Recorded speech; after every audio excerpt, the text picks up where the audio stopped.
Hello, अस्सलाम वालेकुम, आदाब। टीचिंग बायोलॉजी में आप सभी का हम स्वागत करते हैं। आज जो पार्ट सेकंड लेके आया हूं मैं, हमने पार्ट फर्स्ट में 1 से लेकर 50 तो 1 to 50 क्वेश्चंस हमने उसमें डिस्कस किए।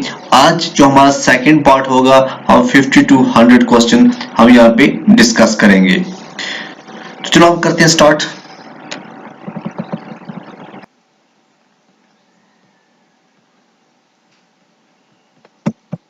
देखिए जी, the process by which organic matter in the pond bottom decays and decomposes to release essential nutrients into the pond environment is called।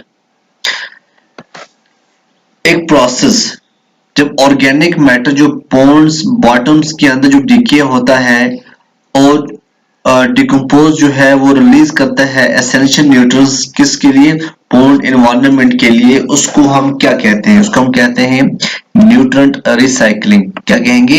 Nutrient recycling. The process by which organic matter in the pond bottom decays and decompose.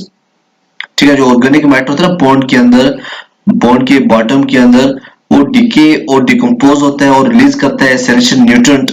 जो organic matter है ना, वो करता है release essential nutrients. जब decay और decompose हो जाता है तो इन पॉइंट्स एनवायरनमेंट के अंदर उसको हम क्या कहेंगे? Nutrient recycling.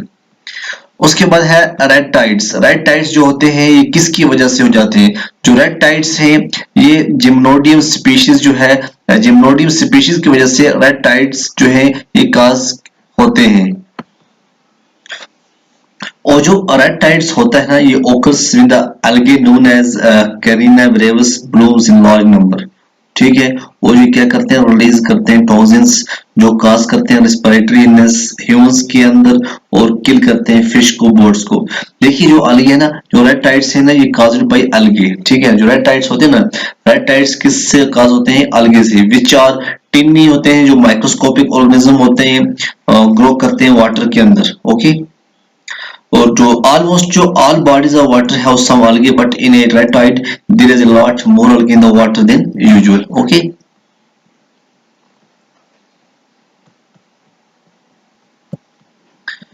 next, following is an organophosphate pesticide: calcium hypochlorite, copper sulfate, pentahydrate, ammonium phosphate और मेलाथियोन। इनमें से कौन सा जो है ऑर्गेनोफॉस्फेट पेस्टिसाइड है? तो इसका आंसर क्या है? मेलाथियोन।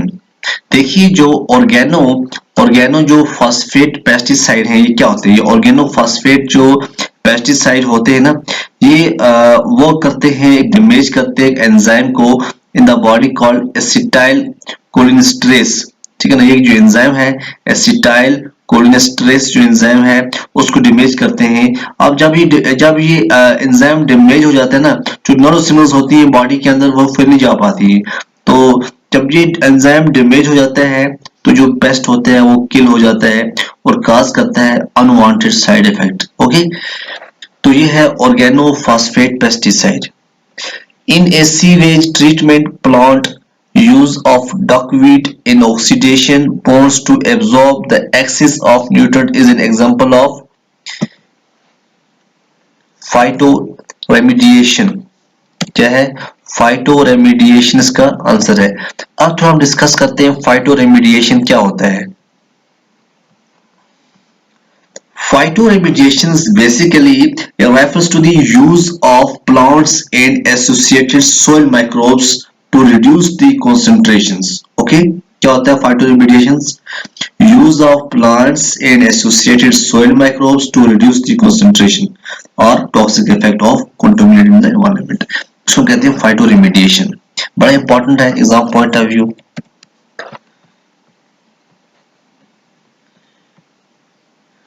Control of ammonia in ponds by culturing azolla is an example of bioremediation। Control of ammonia in ponds by culturing azolla is an example of bioremediation। जब अमोनिया जो है पॉन्ड्स के अंदर जब ज्यादा हो जाता है तो हम क्या कल्चर करते हैं? अजोला जो है इसको हम कल्चर करते हैं अब इसको हम क्या कहेंगे, इस प्रोसेस को हम क्या कहते हैं, बायो रेमिडिएशन। देखिए थोड़ा समझते हैं अजोला, अजोला क्या होता है। जो एजोला है ये क्या होता है थोड़ा समझना है। जो अजोला होता है ना, अजोला, अजोला एक प्लांट है, ठीक है ना। क्या होता है, ये प्लांट होता है। इसका जो दूसरा नाम है मॉस्किटो फर्न भी कहते हैं इसको, डकवीड फर्न भी कहते हैं, फायरी मॉस भी कहते हैं, वाटर फर्न भी कहते हैं, ठीक है ना। ये एक जीनस है, 7 स्पीशीज ऑफ एक्वाटिक फर्न्स, और ये फैमिली जो है सेल्विनेसिया के अंदर आता है। तो ये हम इसको हम डकवीड भी कहते हैं। तो ये किसके लिए जरूरत होता है, क्यों कल्चर करते हैं हम ये प्लांट, ताकि जो अमोनिया है वो क्या हो जाए, कंट्रोल हो जाए। Okay, C or Z was set up in the year. C or Z was set up in the year. पहले हम देखते हैं सी आर जेड क्या होता है। सी आर जेड होता है कोस्टल रेगुलेशन जोन। सी का क्या मतलब होता है, कोस्टल, आर का क्या मतलब होता है रेगुलेशन, जेड का क्या मतलब होता है जोन। ये जो सी आर जेड है ना, ये फर्स्ट नोटिफाइड हुआ था 1991 में। इसका आंसर क्या आएगा, 1991 में। अब ये किसने किया था ये भी पूछ सकते हैं।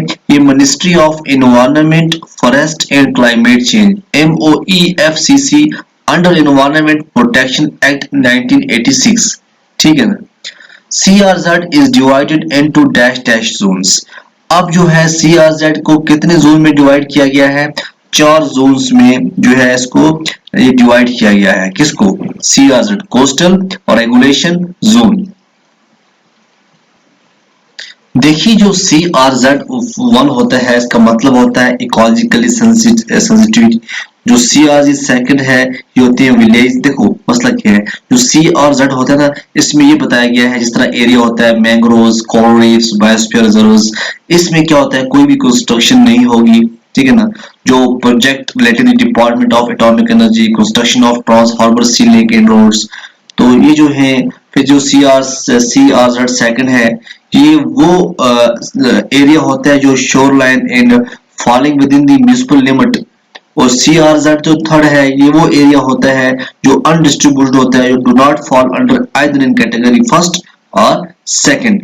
तो CRZ4 होता है, ये एक्वेटिक एरिया होता है from low tide line up to territorial limit. तो ये चीजें हैं, इस तरह से हमें समझना है। ये बहुत लंबा लेक्चर हो जाएगा अगर हम CRZ के ऊपर डिस्कस करें। तो अगर आपको समझना है तो आपको मैं रिकमेंड करूंगा आप गूगल कीजिए, वहां से समझिए। Dissolved oxygen level in ponds is maximum at, कितनी होती है, 4.00 pm। ये जो है डिजॉल्व्ड ऑक्सीजन लेवल होती है पोन्ड्स के अंदर मैक्सिमम। फिर है जी, bio fertilizers are represented by blue green algae और rhizobium azolla, all of the above. ये तमाम के तमाम बायो फर्टिलाइजर्स आते हैं, जिस तरह ब्लू ग्रीन algae है, राइजोबियम है, एजोला है, ये जो है तमाम क्या आते हैं, ये बायो फर्टिलाइजर्स। अब बायो फर्टिलाइजर्स क्या होते हैं, जो ये बायोफर्टिलाइजर्स होते हैं ये living microorganisms of bacterial, fungal and algal origin होते हैं, और their mode of actions differs and can be applied alone और इन कॉम्बिनेशन। अब जो बायोफर्टिलाइजर है ना, ये फिक्स होते हैं करते हैं atmospheric nitrogen in the soil और root nodules of legume crops and make it available to the plant, और they scavenge phosphate from soils, और क्या करते हैं, they decompose organic matter and help in mineralization in soil. तो बहुत सारे types के बायो फर्टिलाइजर्स होते हैं। कोई बैक्टीरियल बायो फर्टिलाइजर होता है, फंगल बायो फर्टिलाइजर होता है, अल्गल बायो फर्टिलाइजर होता है, और एक्टिनिमाइसिट्स बायो फर्टिलाइजर होता है। और जो यहाँ पे दिया गया है ना, जो राइजोबियम है ना, राइजोबियम ये बैक्टीरियल जो है, ये राइजोबियम जो है ये बैक्टीरियल बायो फर्टिलाइजर है। और जो ब्लू ग्रीन अलगी है, जो आप समझिए, नाम ही से समझिए आप, ये जो है अलगल बायो फर्टिलाइजर है। और जो एजोला है ये भी अलगल अलगल में आता है, ठीक है ना, अलगल बायो फर्टिलाइजर में आता है। तो ये थे bio fertiliser.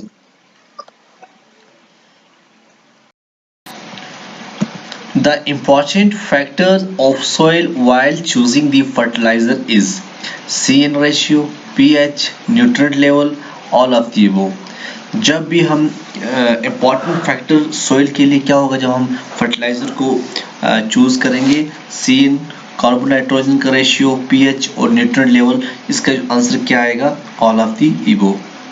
A food chain shows one possible pathway for energy, many possible pathway for energy, the amount of energy available to a producer, the amount of energy available to a consumer। इसका answer क्या आएगा, one possible pathway of energy, क्यों food chain की बात हो रही है। उसके बाद नेक्स्ट क्या है, नेक्स्ट हमारे पास टॉपिक क्या है, decomposers are important to ecosystem because they are। decomposer important क्यों होते हैं ecosystem के लिए, make nutrient available to producer for use, ये इसका एग्जैक्ट आंसर है, make nutrients available to producers for use। secondary productivity is the amount of biomass produced by, जो secondary productivity है इसका आंसर क्या आएगा, हर्बीवोर्स, डेट्रीवोर्स एंड कार्निवोर्स। अब देखो जो सेकेंडरी प्रोडक्टिविटी है ये होता क्या है, देखिए जो प्रोडक्टिविटी होती है, प्रोडक्टिविटी और हम इन इकोलॉजी में देखें, जो टर्म प्रोडक्टिविटी होती है ये रेफर करती है rate of generation of biomass in an ecosystem, और usually express in units of mass per volume unit of time. अब इसमें आता है जी बायोमास। बायोमास क्या होता है, बायोमास क्या होता है, biomass is fuel that is developed from organic materials और a renewable and sustainable source of energy used to create electricity और अदर फॉर्म ऑफ पावर। तो ये है अब टाइप्स ऑफ बायोमास में देखें, वुड है, landfill gas, alcohol fuels, crops, garbage. तो ये जो है सेकेंडरी प्रोडक्टिविटी या हर्बीवर्स, डेट्रीवर्स एंड कार्निवर्स इसका आंसर है। Greater productivity can be achieved in long food chain, short food chain, detritus food chain, none of the three. इसमें आएगा short food chain. आप समझ आ गया ना आपको जो प्रोडक्टिविटी वो क्या होता है, प्रोडक्टिविटी क्या होता है ये आपको समझ गए ना। प्रोडक्टिविटी क्या होता है, ये rate of generation of biomass in an ecosystem, इसको हम क्या कहते हैं, productivity.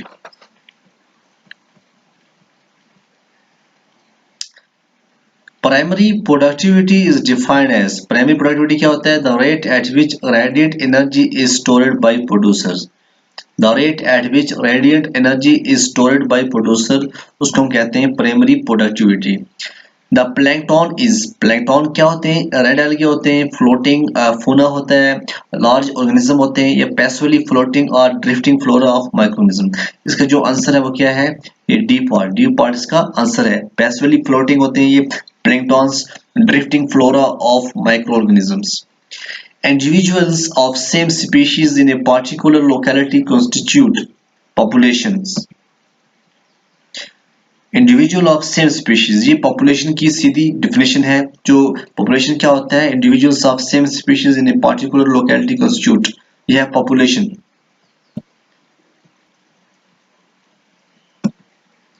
The correct pathway of energy flow in ecosystem is, producers से हर्बीवर्स, हर्बीवर्स से कार्निवर्स, कार्निवर्स से decomposer.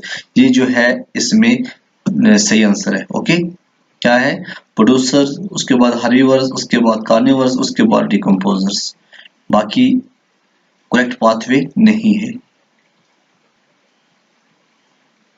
The first law of thermodynamics state that energy can neither be created nor destroyed. ये भी कहता है energy mass may be transformed from one type to another, ये भी कहता है both of the above, none of the above. इसका answer क्या आएगा, both of the above.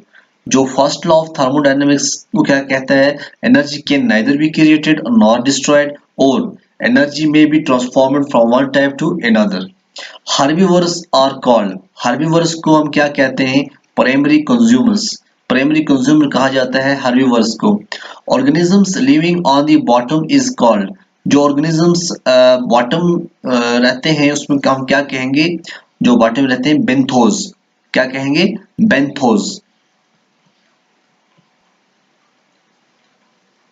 Biodiversity is a measure of the variety of non-living things within an ecosystem, amount of resources shared by the human population, variety of species within an ecosystem, amount of renewable source within an ecosystem. Biodiversity क्या होता है? Biodiversity होता है variety of species within an ecosystem. Biodiversity क्या होता है? Variety of species within an ecosystem. Black color of pond mud is due to the presence of high organic load. जो black colour होता है पॉन्ड मड का, ये इसलिए होता है क्योंकि हाई ऑर्गेनिक लोड की वजह से. Optimum dissolvent oxygen for fish culture is between 5 to 6 ppm. देखिए ppm क्या होता है?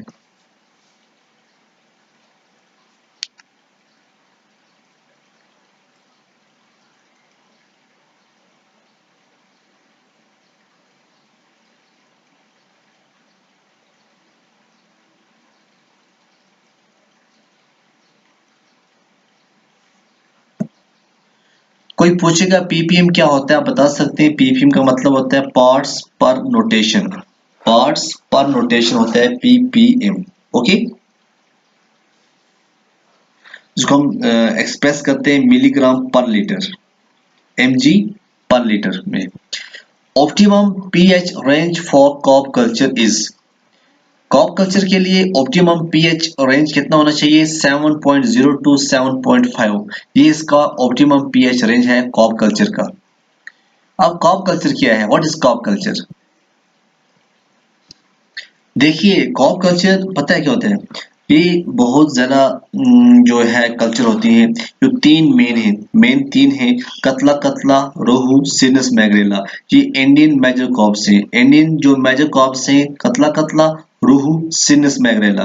जो ये फिशेस के नेम हैं जो ज्यादातर यहाँ पे मिलती हैं हिंदुस्तान के अंदर. ठीक है, अब इनका जो कल्चर करने का पीएच ऑप्टिमम पीएच रेंज कितना होना चाहिए? 7.0 to 7.5. फिर है वेजिटेशन ऑफ सैलिन वाटर इज. इनमें से सैलिन वाटर का वेजिटेशन कौन है? Mangroves. Oxbow lake is formed by. Oxbow lake is formed by river activity. अब ऑक्सबो लेक क्या होता है? ऑक्सबो लेक जो होते हैं ये यू शेप्ड लेक होती है, जो कि हाँ इसको आप इतना याद रखना, जो ये होती है यू शेप्ड होती है. थर्मोसलीन और मेटालिनोन रेफर्स टू. थर्मोकैलिन और मेटलुमिनॉन रेफर्स टू. ये थर्मोकैलिन और मेटलुमिनॉन किसको कहते हैं? ये क्या रेफर होता है? ये मिडिल लेयर ऑफ वाटर है, अपर लेयर ऑफ वाटर है, बॉटम लेयर ऑफ वाटर है, या कुछ भी नहीं है. अब थर्मोकैलिन जो है इसका जो आंसर है वो क्या आएगा? Middle layer of water. ये मिडिल लेयर होती है वाटर की. थर्मोकैलिन जिसको हम कहते हैं या मेटलुमिनॉन हम इसको कहते हैं. तो अब क्या है? अब है लैंटिक हैबिटेट डिनोट्स. लैंटिक क्या होता है? देखिए दो किस्म के इकोसिस्टम जो है इंपॉर्टेंट पढ़ने हैं इसमें हमें. एक पढ़ना है लेंटिक, एक पढ़ना है लोटिक. लेंटिक और इकोसिस्टम जो होता है इसमें होता है स्टैंडिंग वाटर बॉडीज और स्टिल वाटर बॉडीज. और जो लेंटिक इकोसिस्टम होता है इसमें standing water bodies like lakes, ponds, streams और बॉक्स होते हैं. और जो लोटो इकोसिस्टम जो होता है ये होता है फ्लोइंग वाटर बॉडीज. और जो लोटिक इकोसिस्टम के अंदर कोई भी फ्लोइंग बॉडी लाइक रिवर्स है, स्प्रिंग है, क्रीक है, तो ये इसमें आते हैं. तो अभी यहाँ पे क्या आएगा? Lentic habitat denote stagnant water, standing water. ये बहुत इसका आंसर आएगा. Example of lentic habitat, lentic ponds हैं, लेक्स हैं, स्विम्स हैं, ये सब किस में आते हैं? ये लेंटिक हैबिटेट के अंदर आते हैं. Liming of the pond is done to. Liming क्यों की जाती है पॉन्ड को? To increase the productivity. Productivity increase करने के लिए लाइमिंग की जाती है. Deepest lake in the world is. Baikal lake जो है, बेकन लेक डीपेस्ट लेक है पूरे वर्ल्ड के अंदर. ओके, कोई भी पूछेगा जो बेकल लेक है ये होती कहाँ पे है, ये है कहाँ पर? ये बेकल लेक जो है ये रशिया के अंदर है. जो रीजन ये माउंटेनियन रीजन है रशियन का, Siberia, north of the Mongolia border, ठीक है ना। इसकी जो एरिया है 31,722 किलोमीटर स्क्वायर है। इसकी जो लेंथ है 636 किलोमीटर है। जो वॉल्यूम है वो है 23,000 किलोमीटर क्यूब। जो वेड्थ है वो है 80 किलोमीटर। ठीक है। तो ये जो डीपेस्ट लेक है पूरे वर्ल्ड के अंदर, the science dealing with the very system of inland waters usually fresh water is called limnology. ठीक है ना। लिमनोलॉजी साइंस होती है dealing with the very system of inland water usually fresh water. Fresh water जो है ये inland water के अंदर आता है। ओके।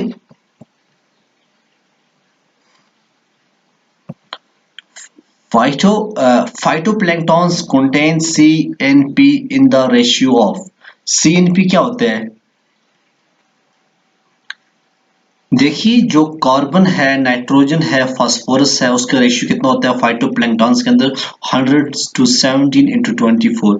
इसको हम रेड फील्ड रेशियो भी कहते हैं। ठीक है ना। जो ये है ना CNP, ये फाइटोप्लैंक्टन्स के अंदर हम देखेंगे तो इसको हम रेड फील्ड रेशियो भी कहते हैं। और जो ये टर्म दी थी एक अमेरिकन ओशिनोग्राफर था एल्फ्रेड सी रेडफील्ड ने 1934 में फर्स्ट टाइम उसने डिस्क्राइब किया था CNP। तो abundant blooms of Fragillaria oceanica indicates presence of a particular fish। Abundant blooms of Fragillaria oceanica indicates presence of a particular fish, sardines। जो sardines होती है ना, sardines fish होती हैं। sardines क्या है? उसके बाद है consider this statement। Ocean water occupies 7 to 10 of Earth's surface। Inland waters are less than 150 of Earth's surface। Ocean water have restricted fauna। Inland waters have prolific fauna। of this statement। अब देखिए इस statement में कौन C correct है, first and second. देखिए सबसे पहले 7/10 of earth surface ocean water occupy करता है, और जो इनलैंड वाटर है ये लेस देन है 1 to 550 of the earth surface. Okay, ये इसका आंसर है। Identify the correct order in which the lentic series evolved. इसमें जो सीरीज है लेक्स, पॉन्ड्स, बॉक्स, स्विम्स, ये करेक्ट ऑर्डर है लेंटिक सीरीज के अंदर। पहले लेक आएगा, फिर पॉन्ड्स आएगा, फिर बॉक्स आएगा, फिर स्विम्स आएगा। आपको पता चल गया ना लेंटिक क्या होता है? स्टैंडिंग वाटर है ना। लोटिक क्या होता है? फ्लोइंग वाटर या रनिंग वाटर।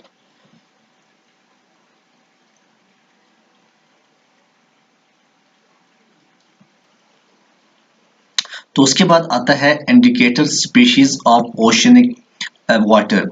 इसमें आता है सेगीटा एसिरोसा।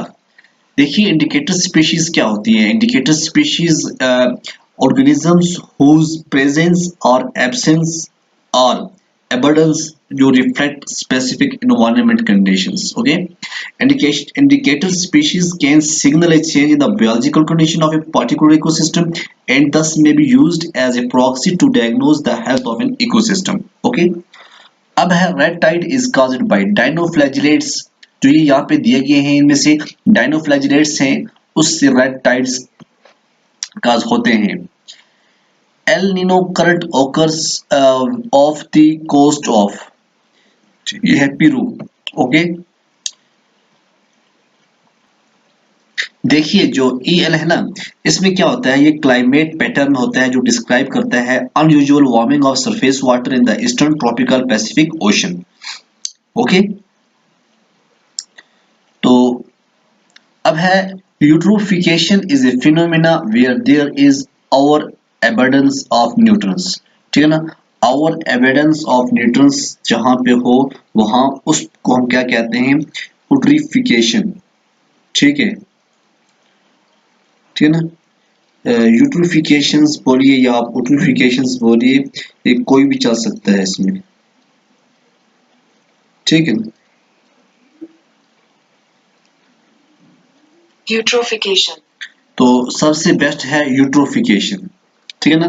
Eutrophication, eutrophication is a phenomena where there is over abundance of nutrient. याद रखना, यह है eutrophication. Next, beels, oxbow lakes are mostly beels, Oxbow lakes are mostly distributed in Tamil Nadu, Gujarat, Assam, Himachal Pradesh. Assam में बील्स ऑक्सबो लेक्स जो है ये मोस्टली डिस्ट्रीब्यूट होते हैं। अब बात यह है कि समझना में ये है कि ये बील्स जो है, बील्स या हम जिसको बोलते हैं ऑक्सबो, ये क्या होते हैं, ये कौन सी लेक्स होती है, ठीक है ना। ये जो होती है ये यू शेपेड लेक होती है, ठीक है ना, याद रखना। तो ये कब बनती हैं, ये कब बनती हैं, जो ये बील्स होती है ये इसको हम बोलते हैं बिलाबोंग और वेटलैंड लेक होती है, जिसके जो वाटर होता है moving opposite in rivers and canals typically called khals in Bengali in the Ganges, Brahmaputra floodplains of the Eastern India, states of West Bengal, Assam, and in the country of Bangladesh.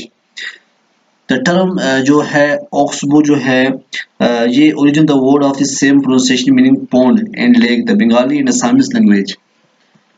Itai disease. Itai disease जो है is due to consumption of fish contaminated with, बहुत ही important question है ये। इसका answer क्या आएगा, cadmium. Itai disease is due to consumption of fish contaminated with cadmium. Salt content of the seawater 3 to 3.5%. Point at which our respirations and photosynthesis is equal, known as compensation depth. Compensation depth क्या होता है, जहां पे वैसा point होता है जहां पे रिस्पायरेशन और फोटोसिंथेसिस क्या होती है, इक्वल होती है।